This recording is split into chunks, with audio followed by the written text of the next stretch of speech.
Hello, we are back from TIFF and we have a monstrous review for you. Definitely one of the top 3 films that I was most excited to see going into TIFF. I don't know about you, Absolutely. But we are talking about Guillermo del Toro's Frankenstein. Yeah, this is a dream project for Del Toro. Adapting Mary Shelley's novel has been on his bucket list for decades, and it's finally here. And I could not get a true pulse on how people were receiving this film thus far coming out of Venice. Similar to Del Toro's Nightmare Alley, which seemed to divide audiences. But since I absolutely loved Nightmare Alley, I was excited to finally see this creation myself, and I was very satisfied. I was so excited to see this as well. Hearing that Del Toro wanted to tell Mary Shelley's version, that captured the true spirit of the novel. I read the novel in preparation for this, of course. The novel is so dense, but it's so elegant and so beautiful. I can see why it's a classic, and obviously Guillermo is the monster daddy. Yeah. So I was so excited to see what he was going to do with this. Yeah, my only reference point to Frankenstein was James Whale's 1931 version, which I later learned is not a faithful adaptation of Mary Shelley's novel at all.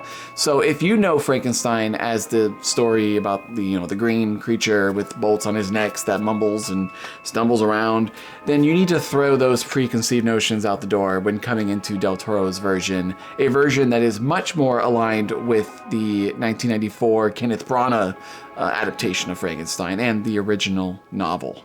I'm really glad that I saw Kenneth Branagh's version before this, because I haven't seen really any of the movies.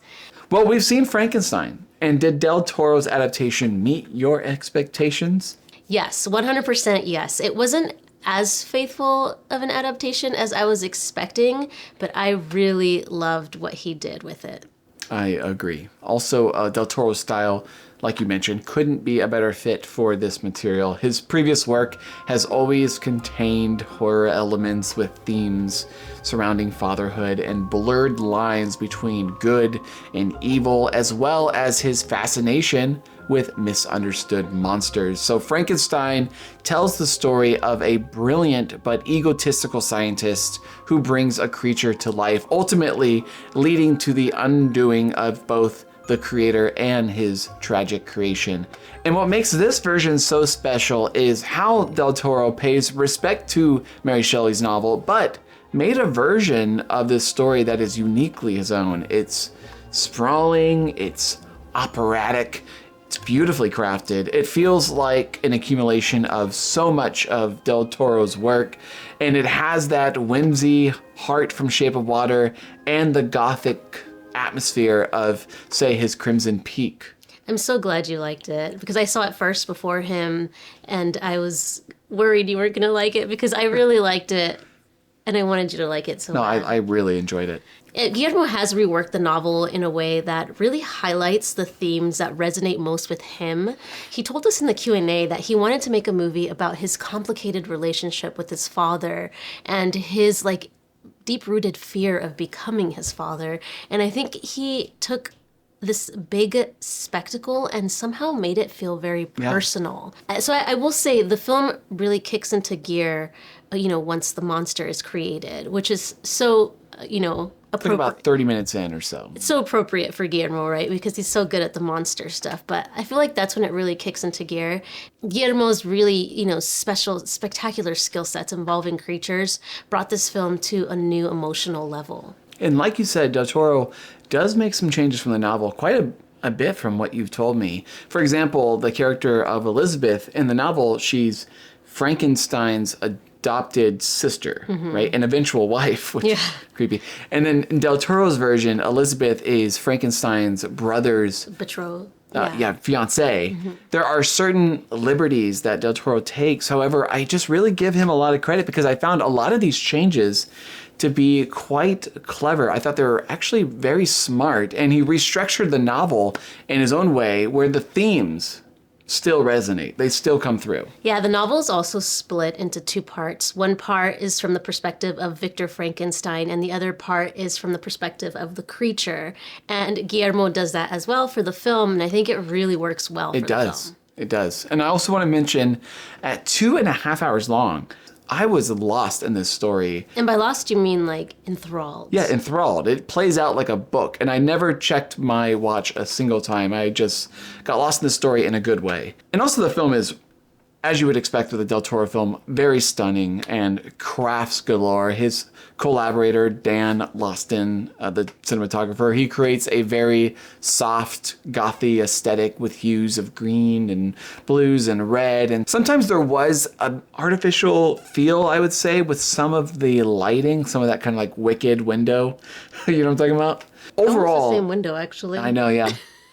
But overall, I think it does look very good. The production design is incredible. The most striking being, Frankenstein's laboratory. Alexandra Despla's score has a very, Danny Elfman feel. It's very whimsical and then operatic at other times. But then other times, it's appropriately delicate. The period costumes are amazing, specifically Mia Goth, who sometimes looks like a haunted bride. She has such an uncanny look to her, and the costumes only added to that. The makeup completely transforms Jacob Elordi into a creature that, honestly, he's beyond recognizable. Well, now would be a good time to talk about the performances. A lot has been made about Jacob Elordi in this film. He is really great as the creature. Yeah, there's a lot of thought put into his physicality and his vulnerability and the sensitivity that's always felt throughout, as well as his angst and resentment and anger. Everything comes through. And half of the film, he's not really verbal, and we're still getting all of this through his performance. Yeah, and as much has been made about Jacob Elordi, I have to say I was equally impressed with Oscar Isaac. I thought he was just perfect in this role. He's so arrogant and often so unlikable to great effect, but it's exactly what's needed for this role. I think he fit it so well. I think this genuinely might be one of my favorite Oscar Isaac performances. He's usually so subdued, and I love seeing the little bit of showmanship with him. I really enjoyed his performance. Mia Goth is also really wonderful in this. She's an amazing actress, and she has a really empathetic presence throughout the film. Yes, and Christoph Waltz was well cast. You have David Bradley. He was great in the film. And going back to what you were saying earlier, Del Toro has spoken about making this film very personal to him, exploring his relationship with his father. And honestly, like you said, underneath this very big spectacle, there is a real beating heart in this story. It feels personal, and there are moments in this film that are genuinely moving, especially in sections surrounding fatherhood. Frankenstein is really about so much. It's about unchecked ambition and dangers when playing God. I think it was Mia Goth's character who scolds Frankenstein using that famous line, Right. Only monsters play God. Yes, and my main takeaway, though, was really this film was about our own responsibilities and our obligations that come when we bring life into this world. It's also about how we often mirror our parents' behaviors. Frankenstein's father was cruel to Frankenstein, and in turn, he doesn't really know how to be a good father to this creature. However, it teaches that it's never too late to break the pattern, and Del Toro really turns this into a tale about forgiveness as well. I think it's exactly what Guillermo probably wanted. It feels like it really came from within in his own personal experience. Also, another theme that Guillermo is no stranger to is the fear of the other. As a society, I feel like we often lack empathy and we fear the unfamiliar, and Guillermo always shows us a humanity within his creatures. Mm-hmm. I know Del Toro played with the idea of making this film into two parts, and while I would have easily enjoyed that, what we get here is one sprawling, epic, satisfying fable, and I do think I could have used a bit more grittier, kind of filmic aesthetic in the way it was shot. But overall, this felt like a very full meal for me, and for my money, it currently stands as the best adaptation of the book thus far. So I'm giving Frankenstein, I teetered with a 9, but I'm going to settle with an 8 to be contingent upon watching it again. Yeah, I was pleasantly surprised with this adaptation, especially following the early reactions. I guess I was bracing for the worst. However, I loved it. I'm at an 8 out of 10. But there you have it. This film drops on Netflix on November 7th. But Netflix is giving Frankenstein a theatrical window of 2 weeks starting on October 17th. So you're going to have a chance to watch this in theaters. And this is a film that's like a spectacle. I really recommend, experiencing this on a massive screen. I think it would make a difference. Yeah, so hop in one of those AMC recliner seats. You got a little M&M stuck between the cushion and yourself, and go ahead and take that M&M, pop it in your mouth, and enjoy this sweeping tale of Frankenstein. No, it's really, honestly, you guys got to watch this on a big screen. But let's talk Oscars. This film is, I would say it's on the cusp right now of getting that Best Picture nomination. This film got the People's Choice first runner-up, second place at TIFF, which is, I think, a really great sign. Since 2022, the first and second place films at the TIFF audience got a Best Picture nomination. So I think that shows good strength. Again, Nightmare Alley got in that Best Picture lineup, and that movie made like $1, right? So I think Frankenstein is looking a little stronger than that. So I'm going to say Best Picture, Best Score, Best Production Design, Best Costume Design, Best Sound. I think those feel likely. Like a lot of, Guillermo del Toro films, the production and the crafties are like what really stands out in this film.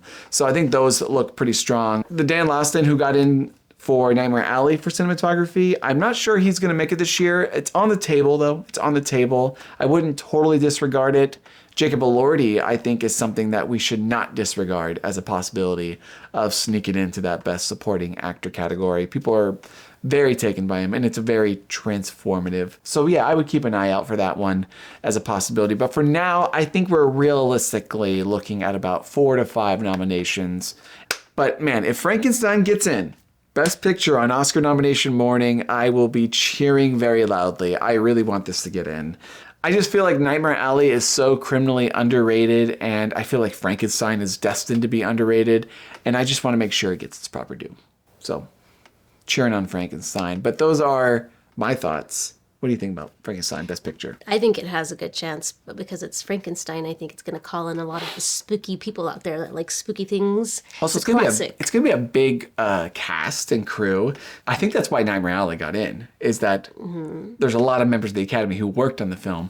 I think that might be an advantage to this film as well. True. By the way, if you want to see the cutest video of Guillermo upon leaving the Princess of Wales Theater after the Q&A, he comes out, and he was like one of, I want to say, the only celebrity that I witnessed that actually, was stayed, signed autographs, was happy, saying hi to everybody. He had so many fans there, and I posted a little video on our TikTok. So if you want to see that, go to our TikTok, our Oscar Science TikTok, and you can see that. I'll leave that link in the description below. But those are our thoughts, and what do you think? Do you think Frankenstein will be Netflix's Best Picture nomination, or do you think it'll be Jay Kelly or House of Dynamite? Comment below. We have more reviews coming your way from TIFF. Smashing Machine, Testament of Ann Lee, Roofman.